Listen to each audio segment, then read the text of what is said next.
Adiós ríos, adiós fontes, adiós regatos pequenos, adiós vista dos meus ollos, non sei cando nos veremos.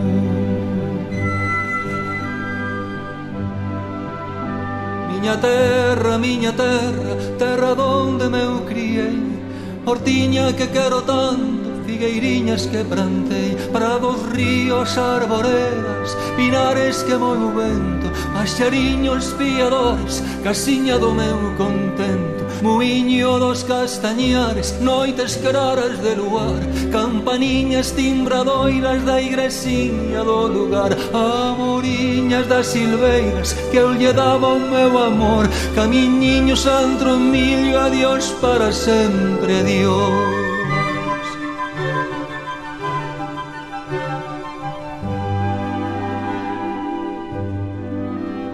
Adiós gloria, adiós contento, deixo a casa onde nascín, deixo a aldea que conozco por un mundo que non vin, deixo amigos por extraños, deixo a veiga polo mar, deixo en fin canto ben quero quen pudera non deixar. Adiós, adiós, que me vou, erviñas do Campo Santo, donde meu pai se enterrou, erviñas que biquei tanto, terriña que nos criou.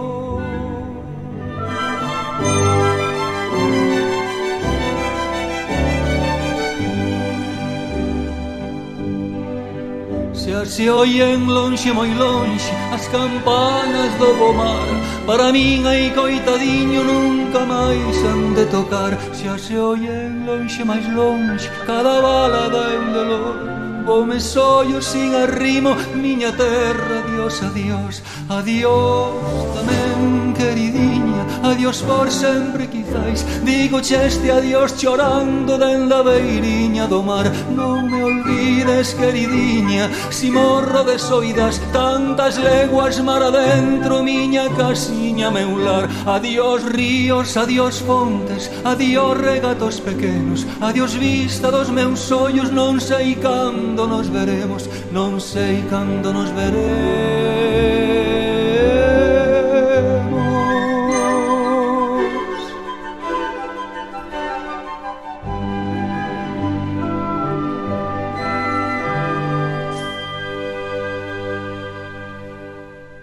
Ola, queridos amigos e queridas amigas, benvidos e benvidas de novo a miña canle. Chámame Rafael Fernández Louro e son profesor de idiomas. Que tal? Como estades?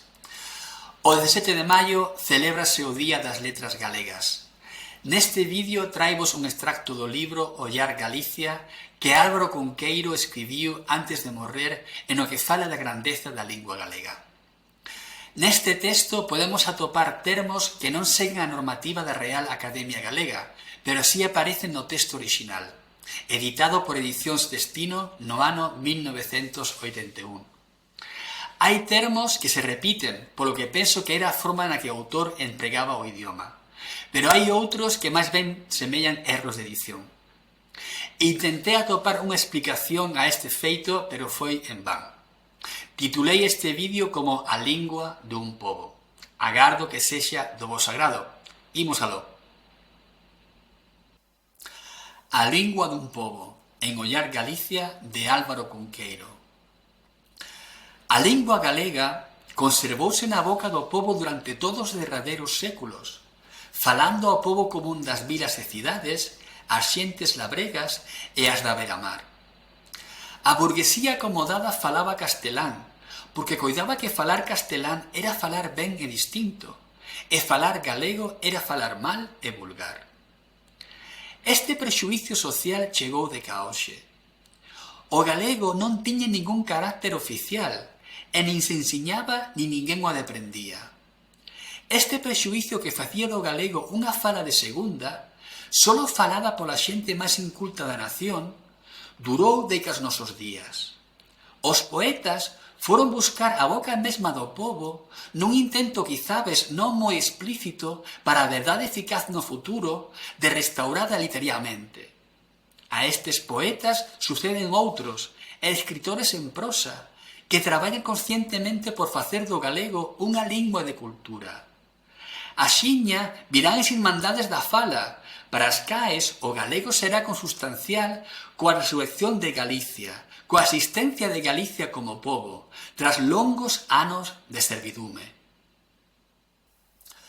A lingua non estaba na vida social e cultural do país, pero os poetas póñena en honra.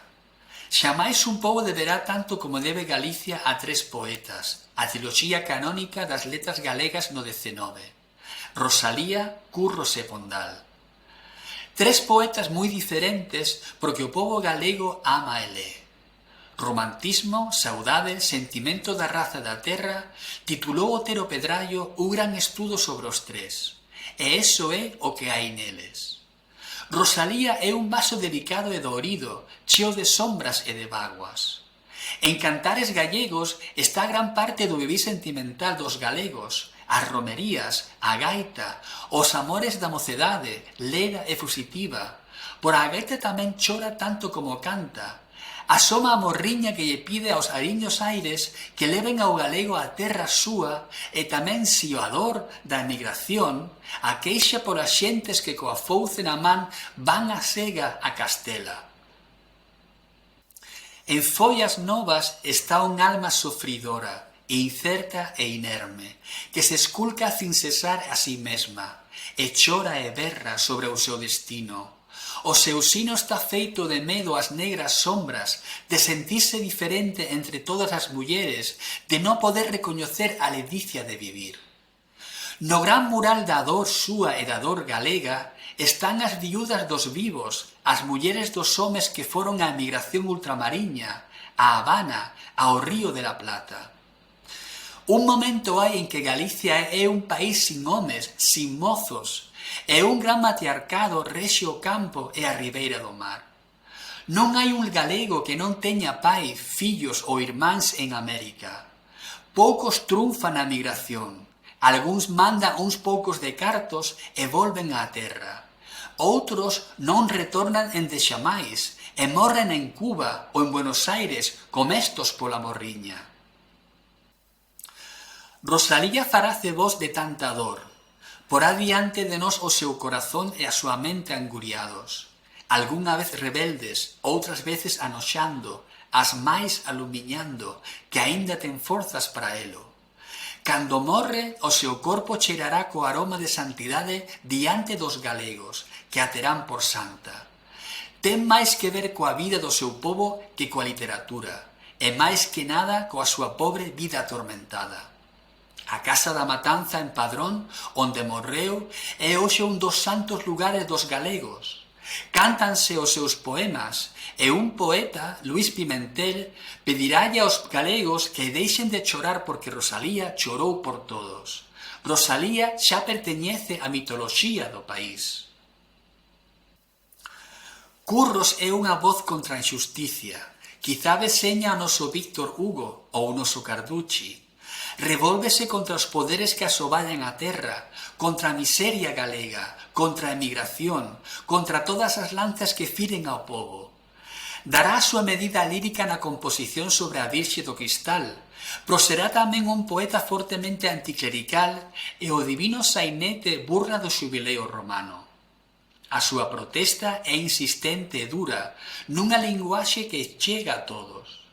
Poemas seus chegarán a ter música, faránse famosos e as xentes cantarános deica hoxe. Na triloxía do XIX será o gran poeta civil, que quere ser conciencia ardente do pobo galego. No noso tempo aínda outros poetas civís reclamaránse del como mestre e guía asumindo o seu papel de vixía e combatente. Pondal quere ser un bardo, a semellanza dos antercos que sonaron entre os celtas, nas beiramares onde as olas golpean as escuras rocas, ou nos bosques, polas polas de cuyas árbores adentran os rayos da lúa. Leeu os poemas de Ossian e soñou o pasado celta do seu país. Veu as naves dos ártabros no mar e paseou semellante a un pino ferido do vento por entre os feros corvos das gándaras de Xallas. Soñou heróis e princesas dos celtas, aos que bautizou con topónimos do país. A súa vez parecía ser máis forte que a do mar nos baixos de Camelle, e el mesmo quería ser como un náufrago do océano, botado a terra no mar de Niñóns. Escribiu a letra do noso himno, profético e rumoroso, como un piñeiral da ribeira do mar. Os tempos son chegados, dirános nel. Hai máis celtas na imaginación galega de Pondal que había denantes. Cantou os eidos e a valerosa xente antiga. Foi nostálxico a súa maneira. Amou ao Allóns, o seu nativo río, e quixo un epitafio que dixese: aquí yaz o que foi noutrora cantor do eido noso. Dende estes tres poetas o idioma galego é irrefutable. Os máis dos escritores e case que todos os poetas que nazan no país e vivan nel van usalo como lingua literaria. Dende Noruega Varela e Cabanillas de que as generacións de hoxe. Noriega cantará os ermos outeiros, como Leopardi en Italia, os Ermocole, as froliñas montesías, o toxo, as vaguas do orballo nas xesteiras. Será un poeta humilde, casi franciscán, cheo de memoria dos latinos lidos no seminario de Santa Catalina, en Bondoñedo.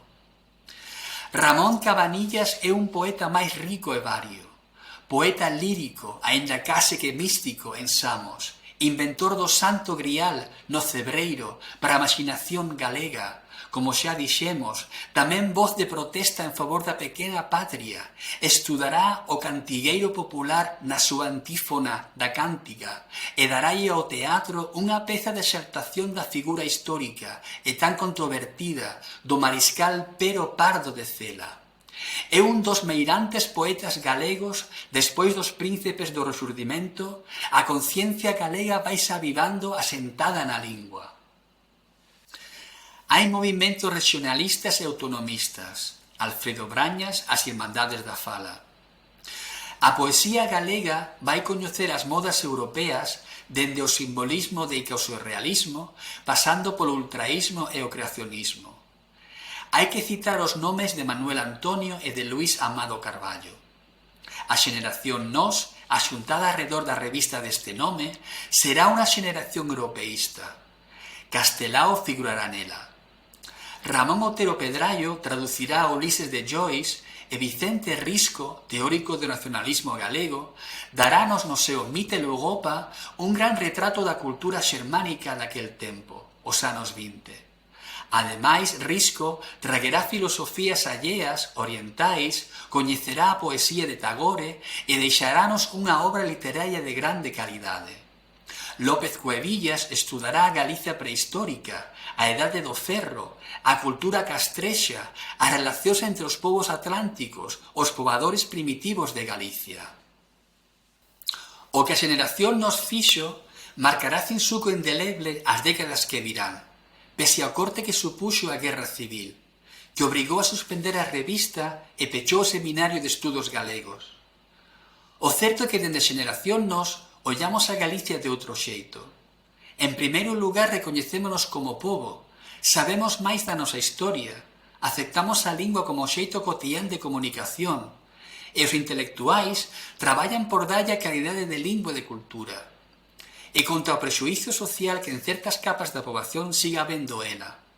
A intelixencia galega ábrese á cultura de Occidente e xa se coñece para sempre o noso pasado literario, tan ilustre, cos cancionerios medievais, dos que apenas superon Rosalía, Curros e Pondal, e que ninguna influencia tiveron nas letras galegas modernas de que a xeneración dos anos 30, cando aparece o fermoso libro Bouzabrei, Naos en Lleira, e pouco despois Cántica Nova que se chama Ribeira, do autor destas páxinas. Hai un neotrovadorismo en Galicia que se agota a xiña, pero todos os poetas galegos deses anos trobarán de amor e de amigo, aínda os que máis tarde, máis lonxe estarán desta moda poética. Risco e discípulos seus, como Taboada Chivite, fan sabos estudos de antropoloxía cultural. Cos cais, imos coñecer millor o folclore galego, os costumes, a psicoloxía das nosas xentes, o significado das súas festas, os seus tratos co lume e aínda os seus medos. Otero Pedrallo, gran xeógrafo, ensiñarános a ver con novos ollos a paisaxe galega.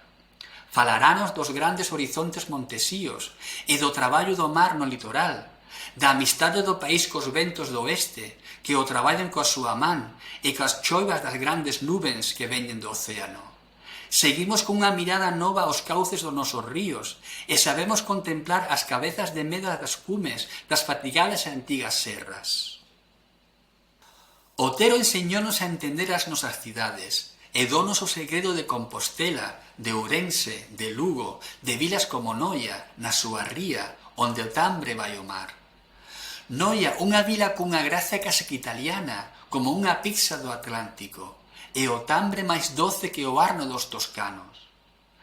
Otero amou, sobre todo, o barroco galego, e deixounos fermosas interpretacións de él, dun estilo que tan ben lle acae ao gosto galego.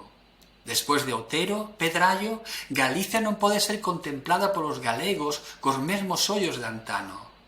Outro home da xeneración nós, Castelao, darános coas súas cousas un retrato veraz e profundo da xente galega, da xente humilde das vilas e do campo e da beiramar, pequenas anécdotas da vida cotián, escritas nunha prosa admirable e que dice por sí a madurez da lingua nosa.